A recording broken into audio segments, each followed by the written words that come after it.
গঙ্গা যেথায় মুক্তি বিতরে নামে আমরা বাঙালি বাস করি সেই তীর্থে বরদ বঙ্গে।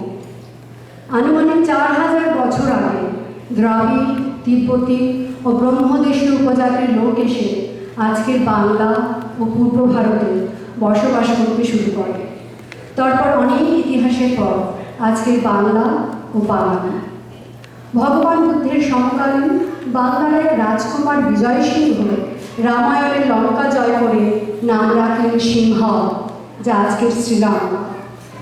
বাঙালি ভিক্ষু শ্রীজ্ঞান অতীশ দীপঙ্কর তিব্বতে গিয়ে বৌদ্ধ ধর্ম প্রচার করলেন, যা আস্তে আস্তে ব্যক্ত হল চীন ও জাপানে। এখন বাংলা 1421 সাল। ষষ্ঠ শতাব্দীর শেষের দিকে বাংলার রাজা নরেন্দ্রগুপ্ত শশাঙ্ক প্রচলন করলেন এই বাংলা ক্যালেন্ডার, যা আজও আমরা ব্যবহার করে চলেছি।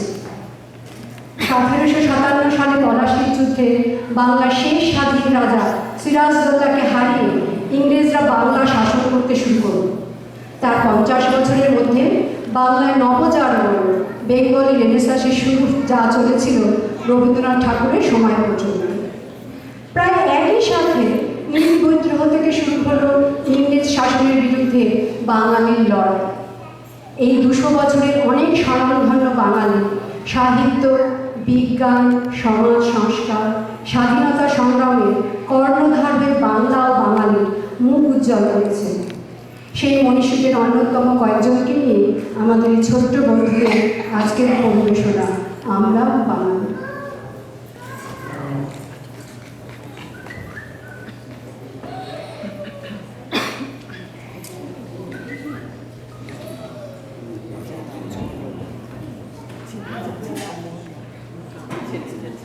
আমি কোনো দেশের রাজা না, তবে সবাই আমাকে রাজা বলে ডাকে।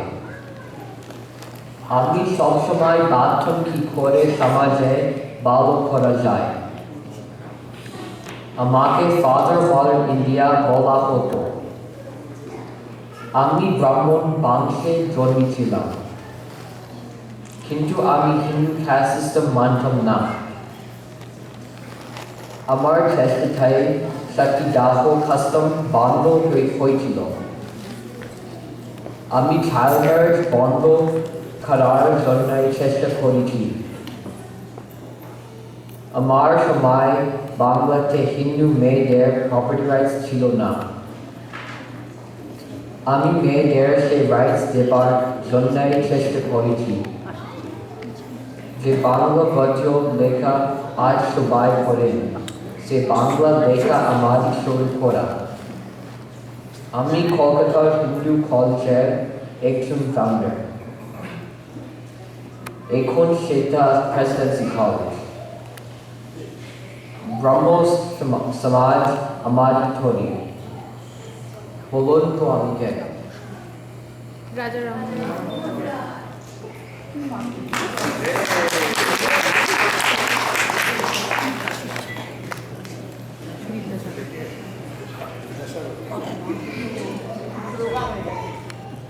আমি বীরসিংহের সিংহ, বাংলা সাধু ভাষা আঞ্চলিক তৈরি, বাংলা বর্ণ পরিচয় বা সাংস্কৃতিক বাক্য। আমার লেখা বই আলো চলে আসছে। ছোট থেকে আমি পড়াশোনা করতে ভালোবাসতাম। বাড়িতে আলো ছিল না, তাই রাতে স্ট্রিট লাইটের আলোয় পড়াশোনা করতাম। আমার মাকে আমি সব থেকে বেশি ভালোবাসতাম। একবার মায়ের ডাকে খুব জোর বৃষ্টির রাতে আমরা দুটি সাথে পার হয়েছিলাম। আমার সময় ছোট ছোট মেয়েরা অল্প বয়সে বিধবা হয়ে যেত। আমি বাংলাদেশে বিধবা বিবাহ আইন চালু করেছি। আমার নিজের ছেলেকেও বাল বিধবার সাথে বিয়ে দিয়েছি। আমি গরিবদের টাকা পয়সা দিয়ে অনেক সাহায্য করেছি। সেই জন্য আমাকে অনেকে দয়াসাগর বলতো। বলতো আমি কে?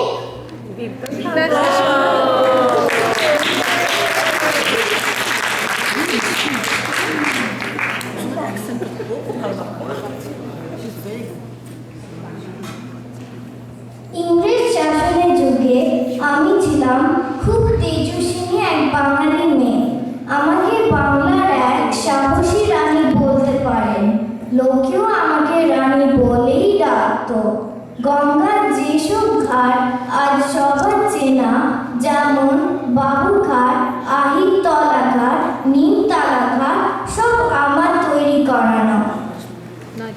আমি ইংরেজদের একটু ভয় পেতাম না। ইংরেজরা একবার গঙ্গায় মাছ ধরার ওপর ট্যাক্স বসালো। গরিব জেলেদের এতে খুব অসুবিধে হলো। আমি তখন ইংরেজদের বললাম এই অন্যায় ট্যাক্স তুলে দিতে, কিন্তু ওরা শুনল না। আমি তখন গঙ্গার একটা অংশ মাছ ধরার জন্য লিজ নিলাম, তারপর সেখানে পুরো লোহার শিকল দিয়ে আটকে দিলাম।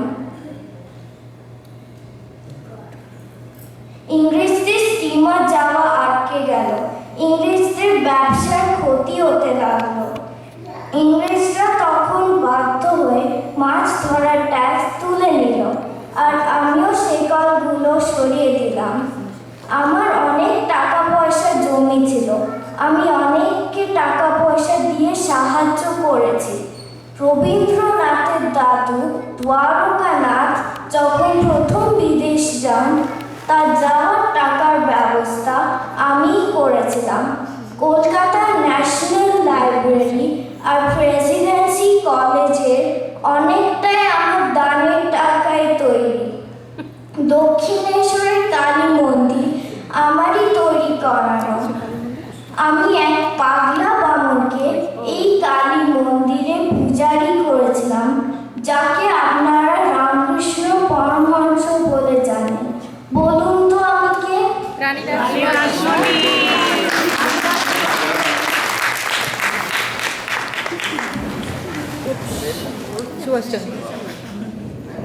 সুভাষচন্দ্র। আমার জন্ম উড়িষ্যার কটকে। স্কুল পাস করে আমি পড়তে আসি কলকাতা প্রেসিডেন্সি কলেজে। ইন্ডিয়া তখন ইংরেজের হাতে। আমি ইন্ডিয়াকে ফিরিয়ে খাবার জন্য স্বাধীনতা সংগ্রামে যোগ দিলাম। আমি প্রথমে ইন্ডিয়ান ন্যাশনাল কংগ্রেসের মেম্বার ছিলাম, কিন্তু পরে আমি ফরওয়ার্ড নামে নতুন দপ্তরে পড়ি। আমি বিশ্বাস করি যে স্বাধীনতার লড়াই করে নিতে হবে, ভিক্ষা করে নয়। আমি ছিলাম আমাকে খেয়াল ধরতে পারত না। ইংরেজদের সঙ্গে লড়াই হারবার জন্য আমি আজাদ হিন্দ ফৌজ বানি। আমার আজাদ হিন্দ ফৌজ ইংরেজের সাথে লড়াই করে রাজপথ পক্ষ করেছিল। এর ফলে এক সময় আমি ভ্যানিশ চাই। আমি আজও একটা মিস্ত্রি। आजाद हिंद फौज सलूट जय हिंद और स्वाधीन बनाते नेशनल सलूट। बोलते हो नीचे সুভাষচন্দ্র বসু।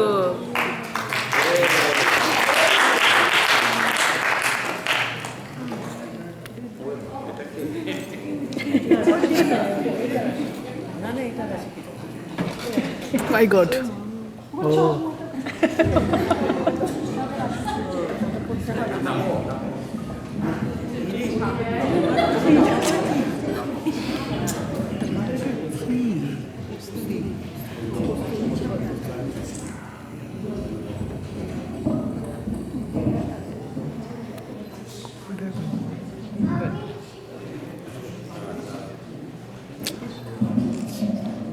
প্রথমটা আবার কি করে বুঝতে পারি।